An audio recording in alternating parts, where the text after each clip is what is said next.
Learning objectives. After completing this module, learners will be able to understand and explain the factors that led to globalization with reference to Silk routes. Understand and explain how the pattern of food production changed in the 19th century. Understand and describe the philosophy of Satyagraha. Understand and analyze the global impact of the First World War. Understand and explain the repercussions post-war settlements and Bretton Woods institutions. The pre-modern world. The term globalization, as used today, refers to growing interconnectedness between various countries in the past 50 years. But human societies actually have been interlinked since times immemorial through travelers, traders, priests, and pilgrims. Silk routes link the world. The Silk routes, believed to have existed even before the Christian era, were a vast network of trade routes spread across the continent of Asia and connecting Asia with European and African countries. Due to the movement of westbound Chinese silk cargoes along these trade routes, they acquired the name Silk routes. Chinese pottery, spices, and textiles from India and Southeast Asia, precious metals like gold and silver from Europe, and many other goods were exchanged through silk routes. Trade also led to cultural exchange. Silk routes played a crucial role in the spread of Christianity, Islam, and Buddhism across the globe. Food travels, spaghetti and potato. Traders and merchants introduced new crops and ready food to the lands they visited, and also carried foodstuffs and crops peculiar to other lands to their countries. Noodles from China acquired the name spaghetti in Europe. After Columbus discovered America in 1492, potatoes, soya, groundnuts, maize, tomatoes, chilies, sweet potatoes, etc. were introduced to European and Asian countries. In Ireland, people became so dependent on potatoes that when potato crop was destroyed due to a disease, people in large numbers starved to death. Conquest, disease, and trade. Indian Ocean for centuries had been a busy route for trade, cultural exchange, knowledge, goods, and people. In the 16th century, European sailors discovered a sea route to India and America. They used it profitably to expand their trade. America, meanwhile, had developed in complete isolation of the world around. Silver mines in present-day Peru and Mexico enhanced the wealth of Europeans and helped finance their trade. Europeans also sailed to El Dorado, the fabled city of gold in America. The Spaniards and Portuguese conquered a large part of America not by using superior arms and ammunitions, but by introducing the germs of smallpox in America long before they set foot on the continent. Since the natives had not developed any immunity against the disease due to isolation, it wiped out the entire native population. With none to confront, the Europeans easily established their control on the continent.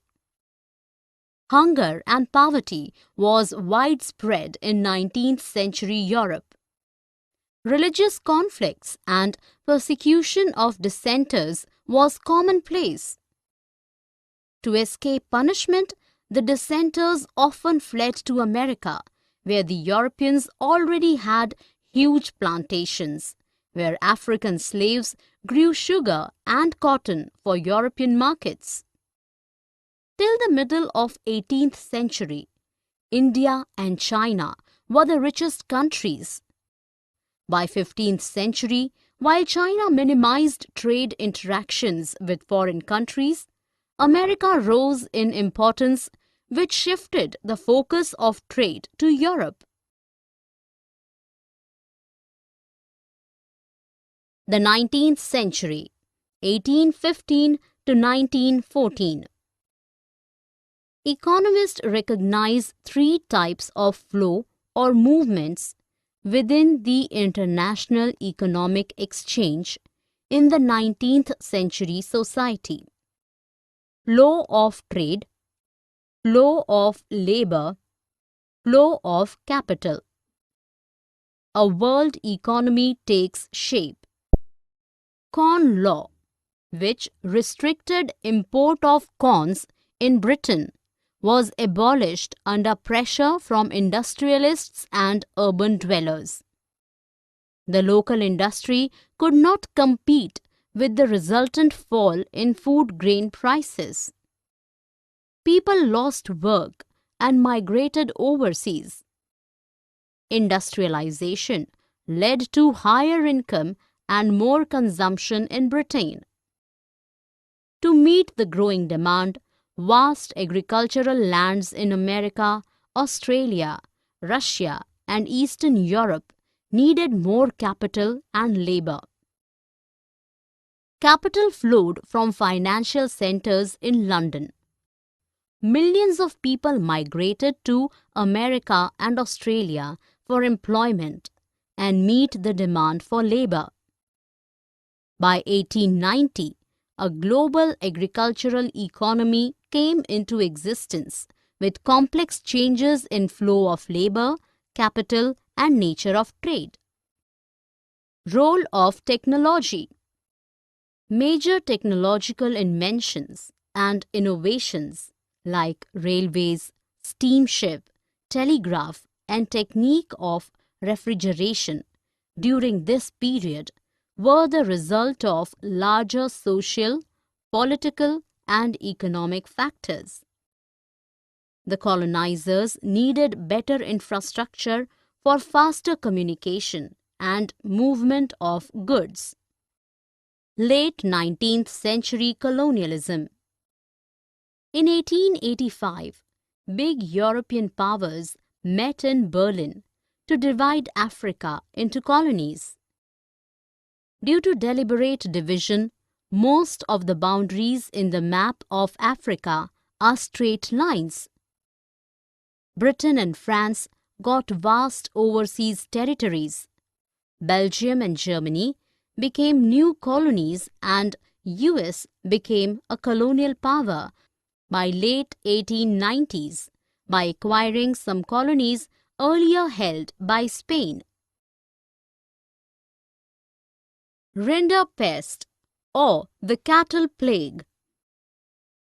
Europeans wanting to exploit Africa's land and mineral resources faced an acute shortage of labor for plantations and mines. Africa's limited population owned vast lands and livestock. They were unwilling to work for wages. To obtain labor, the Europeans imposed heavy taxes, which could be paid back only by working for wages. They altered inheritance laws.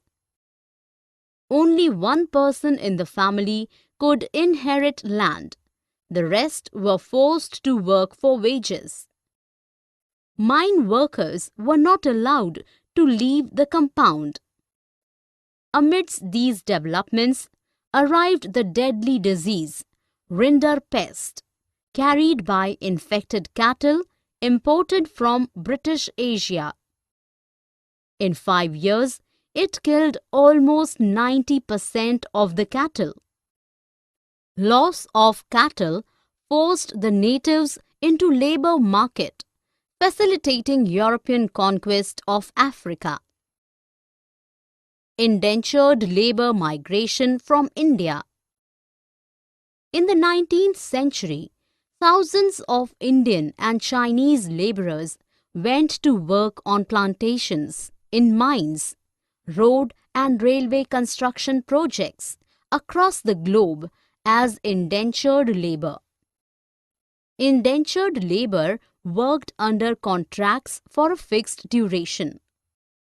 Most of them came from eastern Uttar Pradesh, Bihar, central India and dry districts of Tamil Nadu. Decline in local industries forced the people to migrate for work. Agents engaged by employers lured people to destinations like Caribbean islands, Mauritius and Fiji. Tamil migrants went to Ceylon and Malaya. The agents made false promises about final destinations, nature of work, living and working conditions. The laborers had no legal rights. A cultural fusion that emerged out of the stay of indentured labor reflects in Trinidad's Writers' Carnival Jose, protest religion, Rastafarianism or chutney music. Indian entrepreneurs abroad. Big plantation owners who were growing crops for the world market often borrowed money from banks or markets. Shikaripuri Shroffs and Nattukottai Chettiars were well-known Indian bankers. They financed export agriculture in Central and Southeast Asia, either from their own funds or borrowed from European banks. Indian traders and moneylenders also reached Africa after the European colonizers. Hyderabadi Sindhi traders ventured beyond European colonies. In 1860s, they set up emporia at busy ports, usually selling local and imported articles to tourists. Indian trade, colonialism and the global system. Since ages, fine cotton from India was exported to Europe. After Industrial Revolution, British cotton manufacture expanded. British industrialists pressurized the government to impose restriction on cotton imports to protect local industry. They eyed overseas markets to dump their cloth. From 30% in 1800, the demand for Indian cotton fell to a mere 3% by 1870s. However, between 1812 and 1817, the export of raw cotton rose to 35% against 5%.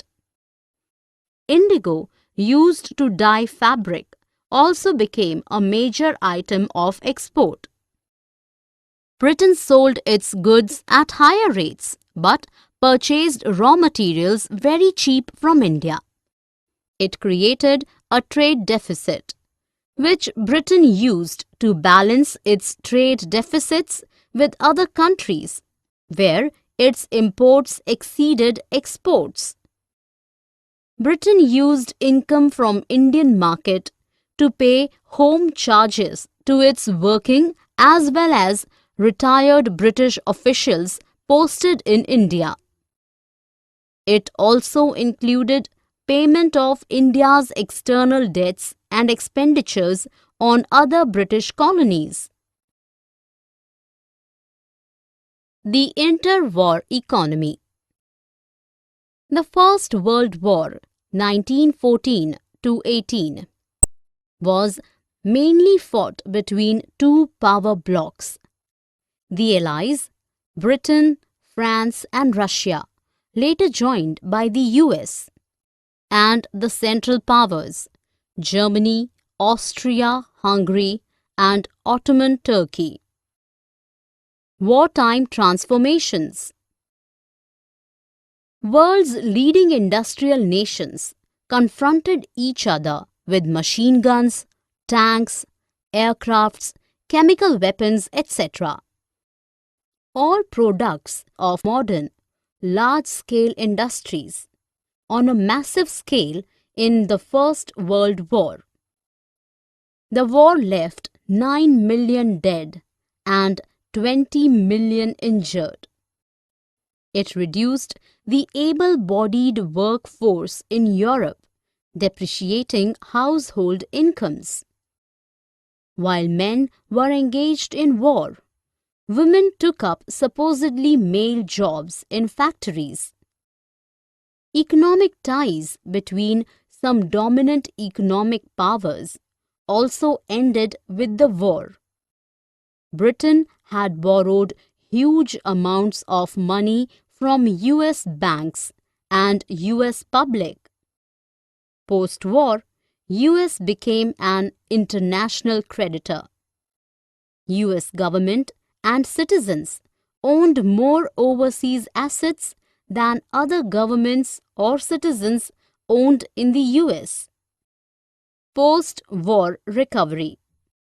While Britain, the world's largest economy, was occupied with war, industries developed in India and Japan.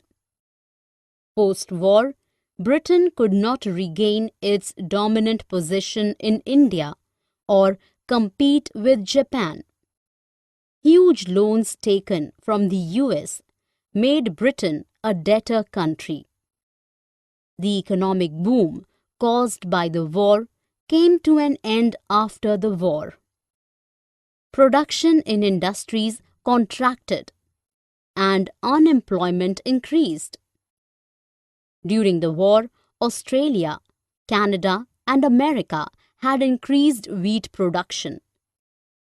When Eastern Europe, a major supplier of wheat before war, revived wheat production after the war, the prices of grain fell. It reduced.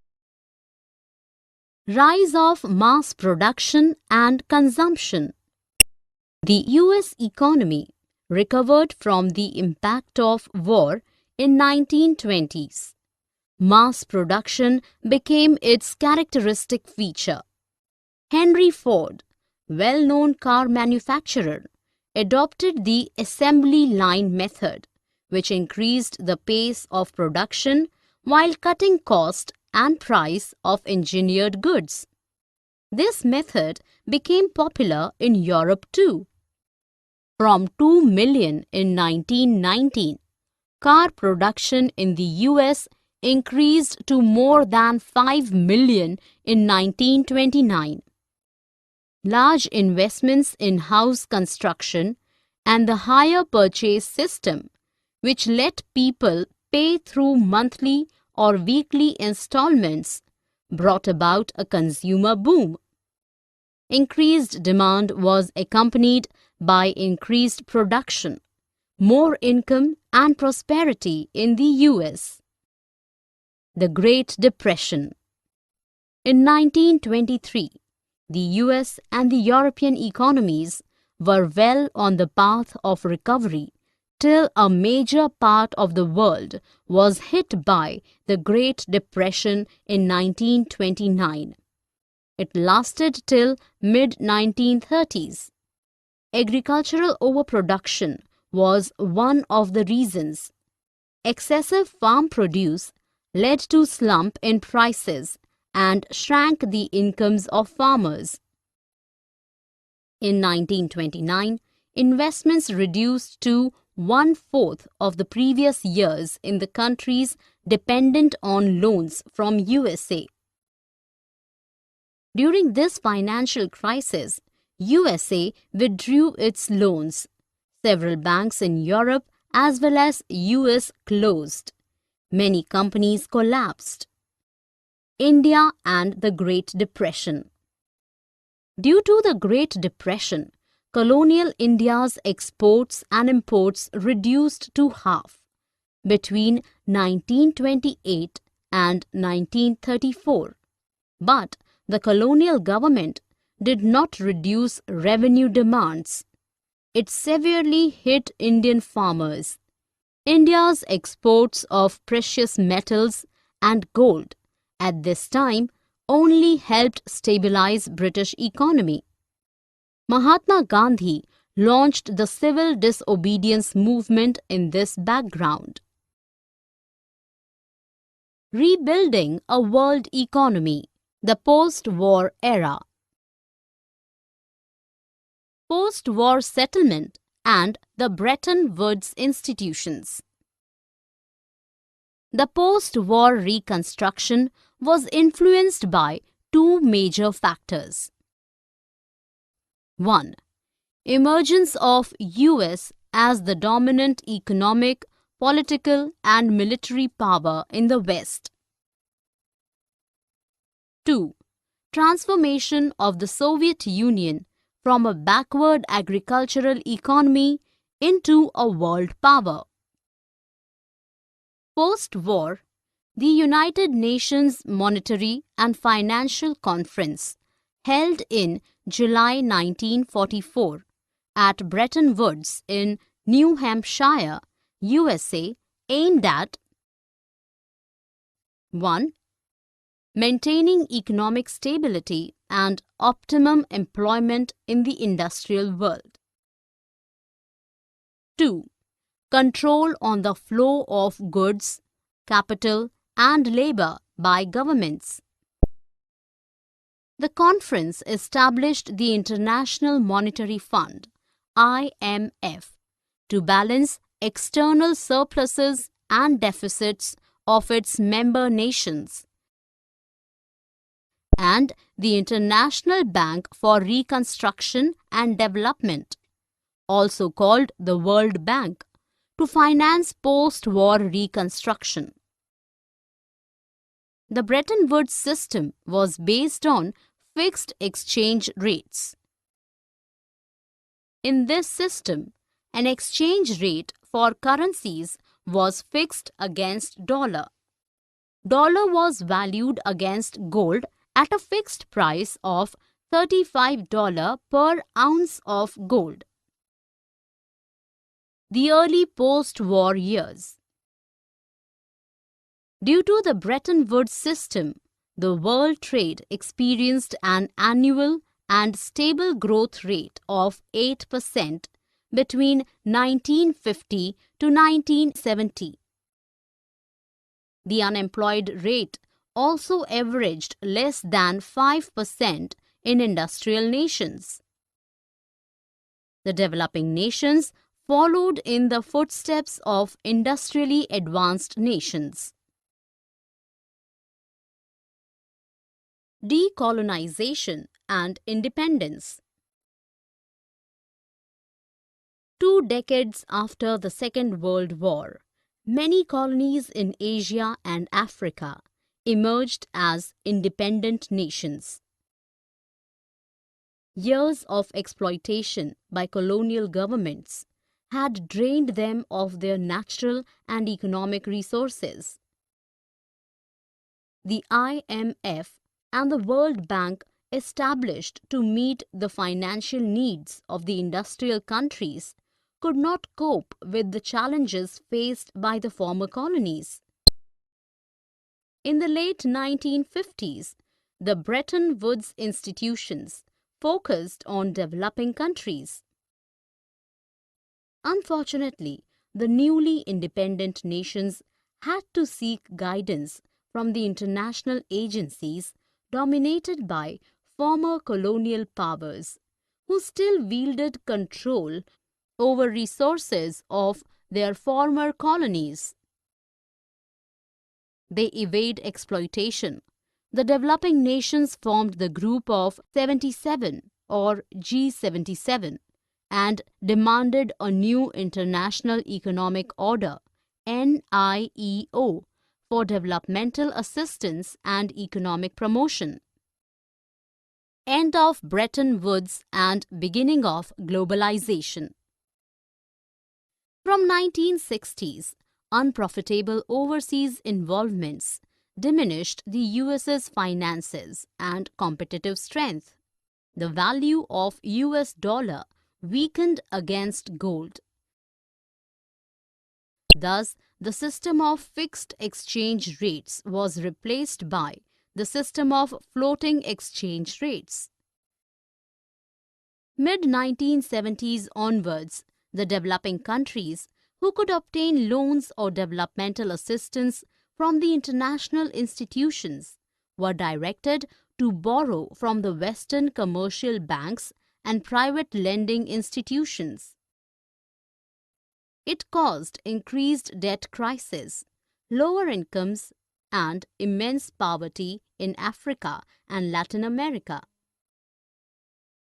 In mid-1970s, the MNCs moved production operations to low-wages Asian countries. It impacted world trade and capital flow. In the last 2 decades, countries like India, China, and Brazil have transformed into stronger economies. Summary. Let us summarize what we have learned in this module. Human societies have been interlinked since times immemorial through travelers, traders, priests, and pilgrims. The Silk Routes were a vast network of trade routes spread across the continent of Asia and connecting Asia with European and African countries. The Spaniards and Portuguese conquered a large part of America, not by using superior arms and ammunitions, but by introducing the germs of smallpox in America long. Economists recognize 3 types of flows or movements within the international economic exchange in the 19th century society: flow of trade, flow of labor, flow of capital. In 1885, big European powers met in Berlin to divide Africa into colonies. The deadly disease Rinderpest reached Africa through infected cattle imported from British Asia. In 5 years, it killed almost 90% of the cattle. Indian traders and money lenders also reached Africa after the European colonizers. Britain sold its goods at higher rates, but purchased raw materials very cheap from India.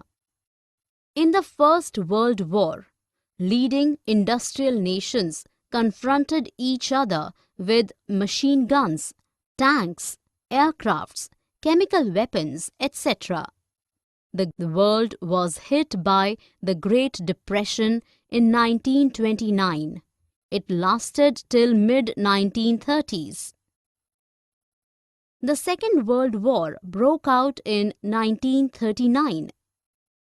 Post-war, the United Nations Monetary and Financial Conference held in July 1944 at Bretton Woods in New Hampshire, USA. The conference established the International Monetary Fund, IMF, and the International Bank for Reconstruction and Development, also called the World Bank. To evade exploitation, the developing nations formed the Group of 77 or G77 and demanded a new international economic order